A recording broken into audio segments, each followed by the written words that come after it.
I want to share with you, building upon Jordan's remarks, he used the expression big change. A big shift, actually, was a specific comment that he made earlier in his presentation.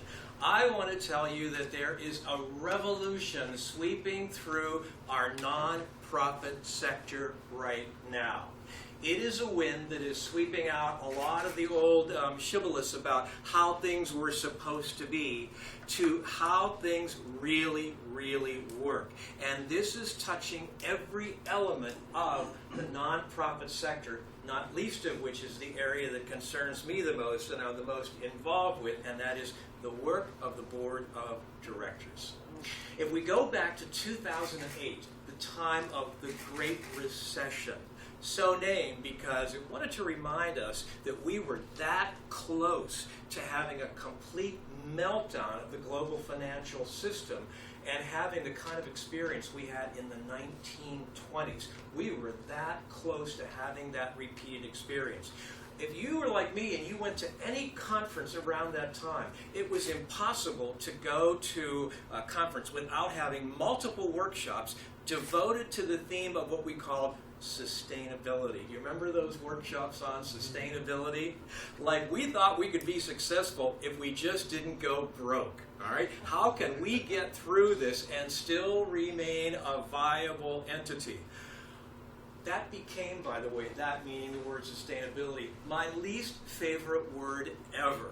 All right? And I've tried to work hard to eliminate that from my vocabulary because, of course, we weren't talking about how to build sustainable communities, which is the whole idea of a nonprofit organization. We're here only for one reason. Our bottom line is to enhance the quality of life of the community. That's it. So every conversation we have is supposed to be about that, only it wasn't around that time. It is, how are we going to pay the bills tomorrow? How are we going to make payroll by next Friday? What are we going to have to do to generate the income we need to make our organization kind of just last for another week or two? The problem with that was we had a lot of organizations that succeeded. They reached what was for them at that time their ultimate goal. They managed to squeak through.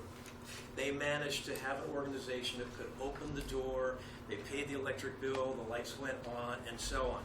The question was, did we really have any community impact at all from the vast majority of our organizations around that period of time? I don't know what your impression is, but anecdotally, I have to scratch my head and wonder if we were really out there serving people during that time that we worried about just kind of serving ourselves by keeping our organizations alive. Well, let's talk about the revolution. We're now at 2014, and things have shifted dramatically. We hear it in all the workshops. In fact, every one of the workshops I've went to today, you had people talking about community impact, measuring community impact, basing all their organizational decisions on community impact, getting a board of directors together that functions in a way that reflects the idea of community impact. That's huge, and it can't come soon enough because, of course, that's the whole reason we came into existence in the first place. Now, how has that specifically manifested itself with the board of directors? Well, several ways, and I'm going to start by paying homage to my colleague Jordan, who is the chair of the governance committee for the PANO board and doing a splendid job of it. You remember the conversations on what we used to call the nominating committee. Helpfully, that's gone the way of the dinosaur. We don't use the words nominating committee anymore. Instead, we have this thing called the governance committee, and the nominating committee's conversation was, oh my gosh, I don't know what we're going to do, Abigail. Our annual meeting is a week and a half away. We've got 3 slots that we have to fill. What are we going to do? Oh my gosh. Qualification. Anybody to whom you can put a mirror up to their nose and it fogs. All right, we would get that warm body, and we'd use that warm body principle to staff our board of directors. Now you've got the governance committee that meets year-round, and they've got to be so incredibly sophisticated in the way they seek out board members.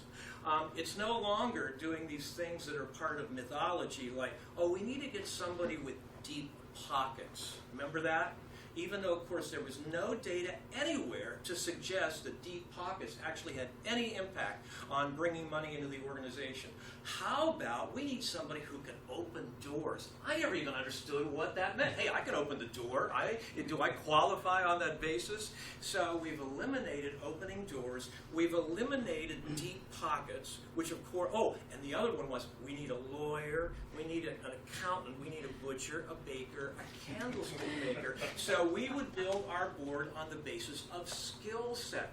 And what happened is we would bring together into the boardroom these people who had these incredible skills, and when they all worked together, they were completely dysfunctional.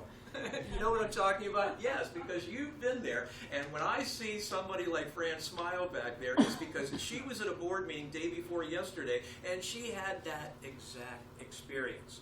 So let's take that example and talk about what's changed.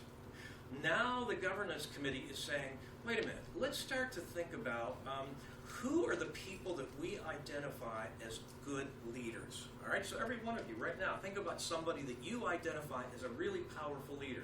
Now, I don't want to know the name of the person. I want you to think of a couple of characteristics that person possesses or possessed if they passed on that support why you would call him a leader. And I want you to share a single word that comes up for you. I'm going to go around the room right now. So you all ready? Abigail, you want to start? What's a word you associate with a good leader? Person who has a lot of strength. I love it. Strength of character, right? Is that what we're talking about? Not somebody who can pick up a lot of weights off the floor. Yeah, okay. Chuck? Intentional. How about that? Okay, things don't happen by accident. We don't hope that we're going to have a good year, because hope, as we say, has never been a good strategy, all right? We are intentional about trying to figure out how we get from A to B and what the route's going to be like in between. What comes up for you? What's a word that describes your really powerful leader that you're envisioning? Integrity. How about that? How about people with high integrity? What are you thinking about? Humility. Oh my goodness, absolutely. How about for you? Vision. Absolutely, good. Strategic. I love it. Somebody who thinks strategically. I want them on my board. In fact, we got to figure out how to take those strategy people and clone them, because they are far and few between. What's yours? Connected. I like it. Okay, good. Okay. What's yours? Passion. How about that? Do we want people who are passionate on our board, especially passionate about the mission? You can't find any documentation right now that doesn't say the number one predictor of if somebody's going to be a good board member or not is the extent to which they are passionately committed to the mission of the organization. Passionately committed to the mission of the organization. What do you think about what word comes up for you for a good leader? Relational. How about that? Good. You know what? Wouldn't it be nice to have a lot of people in the room, in the boardroom? So when I'm coming as a volunteer, I sit down with them. These are people I look forward to spending a couple of hours with. All right?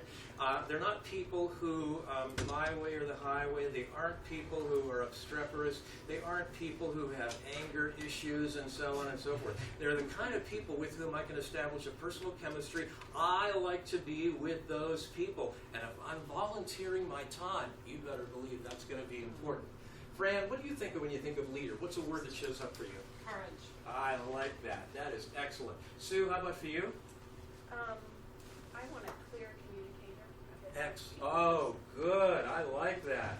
How about somebody that's not obtuse? How about somebody with whom we can actually connect immediately, who says what they think and thinks what they say, and there is a relationship there? Good. Finish that off. Someone who listens to others. I love it. Good.